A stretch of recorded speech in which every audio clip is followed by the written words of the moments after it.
तो hi friends, welcome to SSC mindset. एक बार फिर आप लोगों का स्वागत है एसएससी माइंडसेट में। तो जैसा कि आप लोगों को पता है कि एसएससी का कैलेंडर आ चुका है और 4 महीने बाद, करेक्ट 4 महीने बाद उसका एग्ज़ाम है। ठीक है, अगस्त में एग्ज़ाम है उनके। तो मैंने सोचा कि क्रैश कोर्स वाला वीडियोज़ में बनाता हूँ, तो मैं इकोनॉमिक्स की क्रैश कोर्स की वीडियो लेकर आऊँगी। 10 वीडियो होंगी। 10 वीडियो में मैं पूरा इकोनॉमी का पोर्शन ख़त्म करने की कोशिश करूँगा। ठीक है, और जो मेरा डिटेल वाला इकोनॉमिक्स का चल रहा है वो तो चलता ही रहेगा अलग से। ये क्रैश कोर्स है, यहाँ पर मैं सिर्फ पॉइंट टू पॉइंट की बात करूँगा, ज़्यादा घुमा फिरा की बात नहीं करूँगा। ठीक है, तो और बाकी रही केमिस्ट्री फिजिक्स वगैरह तो वो मैं चला ही रहा हूँ। तो उससे पहले अगर किसी ने सब्सक्राइब नहीं किया तो सब्सक्राइब कर सकता है। तो चलिए शुरू करते हैं।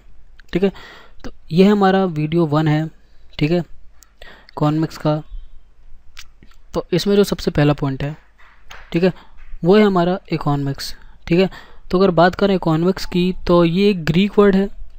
ठीक है, ये सभी को पता रहता है कि एक ग्रीक वर्ड है ओइकोनोमिया। ठीक है, उससे मिलकर बना है। ये हमारा एक ग्रीक वर्ड है ओइकोनोमिया, उससे मिलकर बना है, जिसका मतलब होता है management of a house hold. ठीक है, management of a house hold मतलब किसी एक घर को संभालना या किसी भी एक एरिया को संभालना। ठीक है, उसको मैनेज करना, वो होता है इकोनॉमिक्स। ठीक है, या फिर उसके बारे में स्टडी करना। ठीक है, और एडम स्मिथ ने कहा था, जो फादर ऑफ द इकोनॉमिक्स कहलाते हैं, तो उन्होंने क्या कहा था कि as the study of the nature and causes of the generation of a wealth of a nation. ठीक है, ये कहते हैं कि जो generation of wealth of a nation होती है, मतलब किसी एक नेशन की वेल्थ, उस जनरेशन की, उसके नेचर और उसके कॉजेज को स्टडी करना इकोनॉमिक्स कहलाता है। ठीक है, उसके बाद आता है नेक्स्ट पॉइंट है जो हमारा, the subject of matter of economics has been divided into 2 parts. ठीक है, माइक्रो एंड मैक्रो। ठीक है, तो वो कह रहा है कि जो हमारा इकोनॉमिक्स है वो 2 पार्ट में डिवाइड होती है, micro economics and macro economics. ठीक है, और ये जो टर्म दिए थे, ये पहली बार टर्म दिए थे रैगनर फ्रिस। ठीक है, रैगनर फ्रिस जो हैं उन्होंने दिए थे पहली बार ये माइक्रो और मैक्रो। ठीक है, और आज पूरी दुनिया ने यूज़ करती है। ठीक है, उसके बाद आता है हमारा माइक्रो इकोनॉमिक्स क्या होती है। तो पहला पॉइंट क्या कह रहा है हमारा कि micro economics occupies a vital place in economics. ठीक है, it has theoretical and practical importance. ठीक है, तो ये एक बहुत इंपॉर्टेंट प्लेस है इसकी इकोनॉमिक्स में, और ये थ्योरेटिकल और प्रैक्टिकल दोनों तरह से इम्पोर्टेंट है हमारे लिए। ठीक है, और ठीक है, तो उसके बाद हमारा जो सेकंड पॉइंट आता है वो क्या कह रहा है कि it is microeconomics that tells us how a free market economy with its millions of consumers and producers work decide about the allocation of productivity and resources among thousands of goods and services। ठीक है, तो वो क्या कह रहा है कि जो माइक्रो इकोनॉमिक्स होती है वो एक फ्री मार्केट में कैसे थाउजेंड्स ऑफ या लाखों हज़ारों कंज्यूमर्स और प्रोड्यूसर्स कैसे डिसाइड करते हैं अपने गुड्स एंड सर्विसेज को बांटने का, प्रोड्यूस करने का, यूज़ करने के बारे में। ठीक है, ये सिर्फ ओनली एक फर्म्स और एक अलग अलग ब्रांचेस को बारे में स्टडी करने काम आती है माइक्रो इकोनॉमिक्स। ठीक है, ठीक है, और उसके बाद हमारा जो नेक्स्ट पॉइंट है वो क्या कह रहा है कि नेक्स्ट पॉइंट हमारा कह रहा है कि the micro economics is all analysis is also useful applied to various applied branches of economics such as public finance and international economics. ठीक है, तो वो कह रहा है कि जो हमारी ये कई सारी ब्रांचेज होती हैं, पब्लिक फाइनेंस, इंटरनेशनल इकोनॉमिक्स, उन सब को भी स्टडी करने के काम आता है हमारा माइक्रो इकोनॉमिक्स। ठीक है, अलग अलग ब्रांचेस को। उसके बाद आता है मैक्रो इकोनॉमिक्स, तो ये सीधे कहता है कि भाई ये तो हमारा एक वो बिहेवियर है जो एक टोटल होल इकोनॉमिक या फिर टोटली या फिर एंटायरली इकोनॉमिक को सीधे स्टडी करने या एनालाइज करने के काम आता है। ठीक है, मैक्रो इकोनॉमिक्स। तो डेफिनेशन क्या कहती है इसकी? डेफिनेशन कहती है कि micro economics analyse the behaviour of a whole economy system in totally and entirely. ठीक है, such as total employment, national product of और इनकम, ठीक है, general price level in the economy. Therefore macro economics is also known as aggregative economy. ठीक है, तो इसके, ठीक है, तो इसके ये सारे जो अलग अलग सारे होल, जैसे पूरी नेशनल इनकम को एनालाइज करने का, टोटल एम्प्लॉयमेंट को एनालाइज करने का, इस वजह से हम मैक्रो इकोनॉमिक्स को एग्रीगेटिव इकोनॉमिक्स भी कहते हैं। ठीक है, उसके बाद आता है हमारा माइक्रो इकोनॉमिक्स और वर्सेस माइक्रो इकोनॉमिक्स, दोनों के बीच का कंपैरिजन। ठीक है, अगर कंपैरिजन की बात करें तो सीधा सीधा कंपैरिजन ये होता है कि जो मैक्रो इकोनॉमिक्स होता है वो एज अ होल को एनालाइज करता है, पूरी कंट्री को या पूरे एक एरिया को एनालाइज करता है।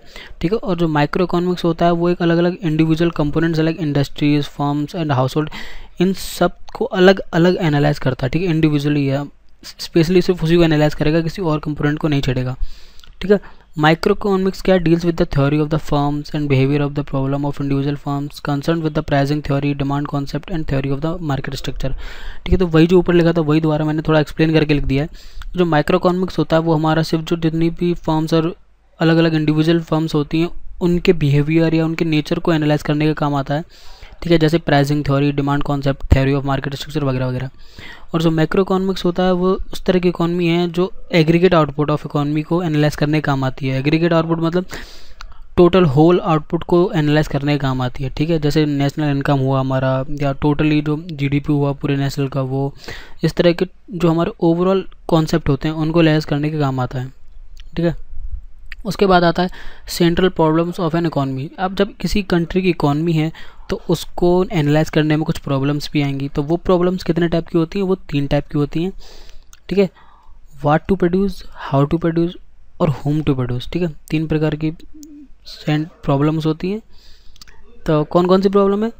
पहली है व्हाट टू प्रोड्यूस। अब व्हाट टू प्रोड्यूस क्या कहता है? देखिए, व्हाट टू प्रोड्यूस हमारा कहता है कि हम उसे क्या प्रोड्यूस करें, हमें कैसे पता चलेगा। मान लीजिए कि कोई कंट्री है, कंट्री में अलग अलग तरह के लोग रहते हैं, अलग अलग कास्ट रहती हैं, अलग अलग रिलीजन रहते हैं। ठीक है, सबकी अपनी अलग पसंद है, किसी को कुछ पसंद है, किसी को कुछ पसंद है। मान लीजिए किसी को डीजल इंजन पसंद है कार में, किसी को पेट्रोल इंजन पसंद है। तो इस बात की हमें प्रॉब्लम रहेगी इंटरप्राइजेस को कि डीजल वालों को कितना पसंद है और पेट्रोल वाले कितने हैं। तो उस चीज़ में हम क्या प्रोड्यूस करें, ज़्यादा डीजल प्रोड्यूस करें या फिर पेट्रोल प्रोड्यूस करें।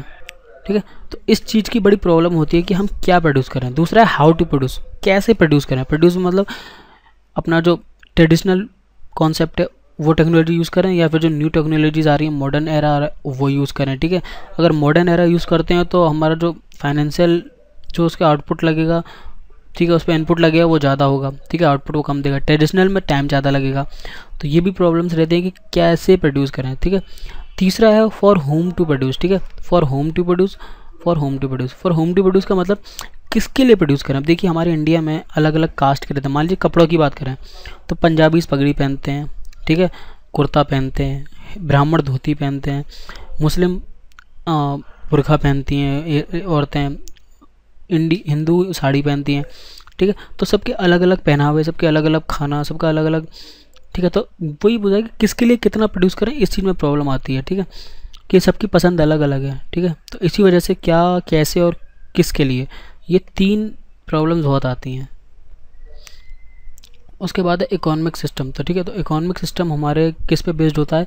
लिविंग स्टैंडर्ड पे या फिर लिविंग के टाइप पे। ठीक है, और ये 3 प्रकार की होती हैं, कैपिटलिज्म, सोशलिज्म और मिक्स्ड इकोनॉमी। ठीक है, कैपिटलिज्म को हम मार्केट इकोनॉमीज भी कह सकते हैं, सोशलिज्म को हम कहते हैं कमांड इकोनॉमी। ठीक है, और मिक्स्ड इकोनॉमी हमारी मिक्स्ड इकोनॉमी होती है। ठीक है, और जो मिक्स्ड इकोनॉमी होती है ना, वो इन दोनों का मिक्सचर होती है हमारी मिक्स्ड इकोनॉमी। ठीक है, कैपिटलिज्म और सोशलिज्म का मिलाकर जो बनती है इकोनॉमी वो मिक्स्ड इकोनॉमी बनती है। अब आगे आपको और क्लियरली समझाता हूँ। ठीक है, देखिए अब ये कैपिटलिज्म। कैपिटलिज्म क्या कह रहा है आपका कि capitalism is a system in which economic relation are direct through the principle for free play. ठीक है, ऑफ मार्केट सोर्स। तो वो कह रहा है कि जो कैपिटलिज्म होता है वो हमारा वो free play of market source होता है। ठीक है, यहाँ पर इकोनॉमिक रिलेशन जो होता है वो डायरेक्ट हमारा कंज्यूमर और प्रोड्यूसर के बीच में होता है। सारे जो एकदम फ्री होते हैं वो किसी भी बाउंडेशन के अंदर नहीं होते हैं। जो सारा जो ओनर होता है वो प्रोड्यूसर होता है और जो सारे डिसीजन मेकर होते हैं गुड्स एंड सर्विसेज वो कंज्यूमर होते हैं। ठीक है, उसके बाद है सेकंड पॉइंट हमारा कि which is why capitalism is often characterised as market economy. इस वजह से इसे मार्केट इकोनॉमी कहते हैं। मार्केट इकोनॉमी का मतलब कि जो सारी इकोनॉमी होती है वो मार्केट पे बेस्ड होती है। ठीक है, उसके बाद है producer and consumer are free to exercise their choices. ठीक है, तो यहाँ पर जो प्रोड्यूसर और कंज्यूमर्स होते हैं वो फ्री होते हैं अपनी चॉइस के लिए। ठीक है, वो किसी चीज़ पर उन्हें फोर्स नहीं किया जा सकता। ठीक है, चाहे प्राइजेस पे हो, चाहे वो क्या खरीदना चाहते हैं, क्या बनाना चाहते हैं, प्रोड्यूसर्स कोई फोर्सेस नहीं कर सकता उन्हें। ठीक है, उसके बाद है जो नेक्स्ट पॉइंट हमारा there is no central authority to direct the economy. ठीक है, यहाँ पर कोई सेंट्रल अथॉरिटी या सेंट्रल गवर्नमेंट नहीं होती जो उनको कमांड दे। ठीक है, वो एकदम फ्री होते हैं, यहाँ पर कोई इंडिविजुअल हैंड नहीं होता है। ठीक है, तो ये कैपिटलिज्म। इसके कुछ फीचर्स होते हैं। ठीक है, फीचर्स हैं कैपिटलिज्म के। क्या? पहला है प्राइवेट प्रॉपर्टी। प्राइवेट प्रॉपर्टी मतलब यहाँ पर जितनी भी जो इंफ्रास्ट्रक्चर बन रहा है, ठीक है, या फिर जो भी प्रॉपर्टीज आ रही हैं वो सब प्राइवेट होती हैं। गवर्नमेंट का या जो अथॉरिटी होती है उसका कोई हाथ नहीं होता इसमें। प्राइस मैकेनिज्म मतलब कि यहाँ पर जो प्राइस होता है ना वो भी प्रोड्यूसर फिक्स करता है, उसमें अथॉरिटी वगैरह का कोई हाथ नहीं होता। यहाँ पर वो अपनी मर्जी के हिसाब से खुद अपना प्राइस फिक्स कर सकता है।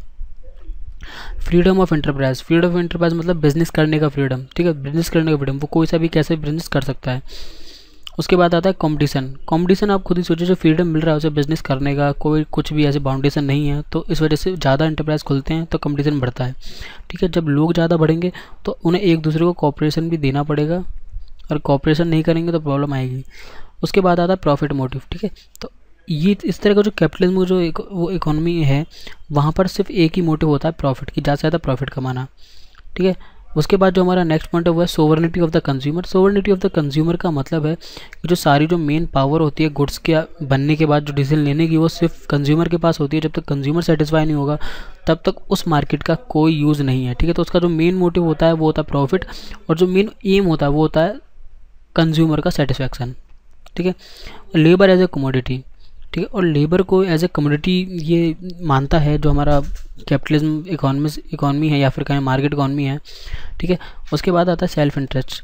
सेल्फ इंटरेस्ट का मतलब कि यहाँ पर कंज्यूमर और जो प्रोड्यूसर है वो अपने सेल्फ इंटरेस्ट के हिसाब से एक्सेस कर सकते हैं, गुड्स एंड सर्विसेज को चूज़ कर सकते हैं, यहाँ पर बना सकते हैं, ठीक है। सेकेंड है हमारा सोशलिज्म या फिर कमांड इकॉनमी, ठीक है, सोशलिज्म या फिर कमांड इकॉनमी, ठीक है। अब ये क्या कह रहा है हमारा कि these economy in which the resources are collectively owned by the society as a whole, ठीक है। यहाँ पर जो जितना भी रिसोर्सेज होते हैं वो as a society as a whole own करती है, मतलब जो सोसाइटी होती है उसका पूरे का हक होता है, कोई प्राइवेट प्रॉपर्टी नहीं होती है। There is a central authority to decide about the allocation of the resources with a view to achieving maximum social welfare along with the equitable distribution of income, ठीक है। तो ये क्या कह रहा है कि अब यहाँ पर एक सेंट्रल अथॉरिटी भी होती है, जैसे हमारी सेंट्रल गवर्नमेंट, केंद्र सरकार है हमारे इंडिया में, ठीक है, वही डिसाइड करती है कि किसको कितना रिसोर्सेज मिला जाए, और उसका सिर्फ एक मोटिव होता है अचीविंग मैक्सिमम सोशल वेलफेयर, ठीक है। वो ज़्यादा से ज़्यादा अचीव करना चाहता है सोशल वेलफेयर को, एक ही उसका मोटिव होता है जो सेंट्रल अथॉरिटी होती है, और वो चाहता है कि सबको बराबर बराबर हक मिले, ठीक है। उसके बाद होता है कि जो सेंट्रल रोल होता है, ठीक है, वो directing all economic activities in a manner such that all members community get equal opportunity, ठीक है। और वो कोशिश करता है कि सारी जो जितनी भी कम्युनिटी है उसको एक बराबर अपॉर्चुनिटी मिले पार्टिसिपेट करने की, किसमें, ग्रोथ में और हमारे डेवलपमेंट में, ठीक है। इसके भी कुछ फीचर्स होते हैं कमांड इकोनॉमिक्स के, क्या होते हैं, सोशल और कलेक्टिव ओनरशिप, ठीक है। यहाँ पर सोशल और कलेक्टिव ओनरशिप है, मतलब एक पूरी सोसाइटी का हक होता है उस चीज़ पे, सिर्फ एक आदमी का हक नहीं होता। जैसे मान लीजिए कि सरकार ने बजट लेकर आई, ठीक है, और उस बजट पे या फिर कुछ फसल लेकर आई, गेहूँ बेच रही है सरकार, तो उस पर पूरी सोसाइटी का हक होगा, किसी एक पर्सन का नहीं, ठीक है। उसके बाद आता है central planning authority. Central planning authority का मतलब जो सेंटर है वो पूरी एक प्लानिंग के साथ ही जो इकोनॉमीज होता है उसको एनालाइज करता है, फिर उसके बाद अपने एक एम रखता है, ठीक है। सेट ऑब्जेक्टिव्स, वही मैंने आपको बताया कि पहले वो एक एम रखते हैं कि हाँ भाई हमें यहाँ तक पहुँचना है, ठीक है। मान लीजिए जीडीपी का हमने मान लिया कि हमें अगले साल तक यहाँ तक जीडीपी पहुँचानी है, और फिर उसके बाद ही वो इकोनॉमी में प्लानिंग करेंगे और उसको एनालाइज करके वहाँ तक पहुँचने की कोशिश करते हैं, ठीक है। उसके बाद आता है इकोनॉमिक प्लानिंग, ठीक है। तो वही ऑब्जेक्टिव को अचीव करने के लिए इकोनॉमिक प्लानिंग की जरूरत पड़ती है, ठीक है।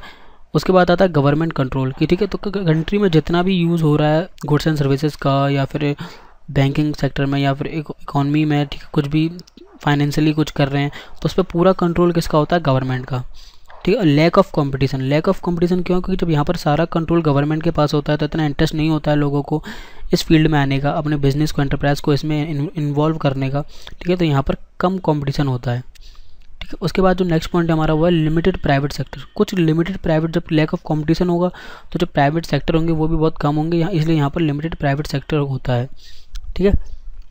उसके बाद आता है हमारा नेक्स्ट पॉइंट है वो है मिक्स्ड इकॉनमी, ठीक है। मिक्स्ड इकॉनमी क्या है, these are the economies where market forces are supply and demand are free to operate but not without the watch and ward by the state और some other central authorities, ठीक है। तो वो क्या कह रहा है कि ये मिक्स्ड इकॉनमीज़ वो इकॉनमीज़ होती हैं जहाँ पर जो मार्केट फोर्स होती है, जो मार्केट इकॉनमी होती है, वो फ्री टू ऑपरेट होती है, कि मतलब वो कुछ भी फ्रीली ऑपरेट कर सकते हैं पूरी मार्केट को, पर उसके ऊपर नज़र कौन रखता है, सेंट्रल अथॉरिटी या फिर जो हमारी गवर्नमेंट है वो, ठीक है। तो मतलब यहाँ पर कैपिटलिज्म और सोशलिज्म दोनों मिक्स हो गए, ठीक है, कि भाई तुम फ्री से तुम बिजनेस तो कर लो, पर तुम्हारे ऊपर नज़र कौन रखेगी, सरकार। अगर तुमने कुछ गलती की या कुछ गलत किया तो कौन पनिश करेगा, सरकार, ठीक है। तो उसके ऊपर कौन डिसाइड करेगा, सरकार। तो ये होती है हमारी मिक्स्ड इकॉनमी, ठीक है। It is an economy in which the choice is not between the self interest और social interest but between how much और self interest and how much social interest. ठीक है, both self interest and social interest are simultaneously pursued. ठीक है, तो वो क्या कह रहा है कि यहाँ पर सेल्फ इंटरेस्ट और सोशल इंटरेस्ट नहीं देखा जाता। सेल्फ इंटरेस्ट मतलब कैपिटलिज्म, सोशल इंटरेस्ट मतलब हमारा हो गया सोशलिज्म। ठीक है, तो ये नहीं देखा जाता, यहाँ पर देखा जाता है कि how much of self interest और how much of social interest, कि तुम्हारा कितना सेल्फ इंटरेस्ट है और कितना तुम्हारा सोशल इंटरेस्ट है। ठीक है, यहाँ पर दोनों बराबर काम करते हैं कि अगर तुम कोई काम कर रहे हो इसमें मिक्स्ड इकोनॉमी में, तो तुम्हारा कुछ खुद थोड़ा सा प्रॉफिट तुम्हारा भी होगा और थोड़ा सा प्रॉफिट सोसाइटी का भी होगा। ठीक है, तो ये होती है मिक्स्ड इकोनॉमी। इसकी कुछ कैरेक्टरिस्टिक्स भी होती हैं। कैरेक्टरिस्टिक्स क्या होती हैं? को existence of the private and public sector. ठीक है, तो यहाँ पर बराबरी का एक एग्जिस्टेंस होता है प्राइवेट सेक्टर का और पब्लिक सेक्टर का। ठीक है, और directive planning and government control. ठीक है, तो यहाँ पर हम प्लानिंग जो है वो तो प्राइवेट सेक्टर करेगा या फिर मार्केट इकोनॉमी के थ्रू होगा, पर कंट्रोल किसका होगा? गवर्नमेंट का। ठीक है, उसके बाद आता है private property and economic equality. ठीक है, तो प्राइवेट तो यहाँ पर प्रॉपर्टी होगी कि हाँ ठीक है भाई तुम्हारी प्रॉपर्टी है, सब कुछ है, पर अपॉर्चुनिटी जो दी जाएगी वो सबको बराबर बराबर दी जाएगी, सबको ग्रोथ करने का मौका दिया जाएगा। ठीक है, उसके बाद आता है रेगुलेटेड प्राइस मैकेनिज्म। ठीक है, तो यहाँ पर ठीक है भाई तुम्हारा कुछ प्राइस है, तुम्हारा कुछ ओपिनियन है, तुम वो हमें बता दोगे। ठीक है, 10 आदमी हैं, 10 ने बता दिया, उसके हिसाब से जो मेजॉरिटी पे होगा ठीक है वो प्राइस रखा जाएगा। यहाँ पे प्राइस एज ए सोसाइटी के बेस्ड पे रखा जाता है, पर उतना भी रखा जाता है कि यहाँ पर ठीक है यार कि जो मार्केट इकोनॉमी है, जो प्राइवेट एंटरप्रेन्योर हैं, तो उनके हिसाब से रखा जाता है, पर दोनों तरफ का बराबर देखा जाता है। ठीक है, उसके बाद आता है प्रॉफिट मोटिव। तो ठीक है, तो मोटिव यहाँ पर प्रॉफिट भी होता है और सोशल वेलफेयर भी होता है। सरकार कोशिश करती है कि लोगों का प्रॉफिट भी हो जाए, साथ ही साथ सोशल वेलफेयर भी हो जाए। ठीक है, उसके बाद आता है positive and normative economic analysis.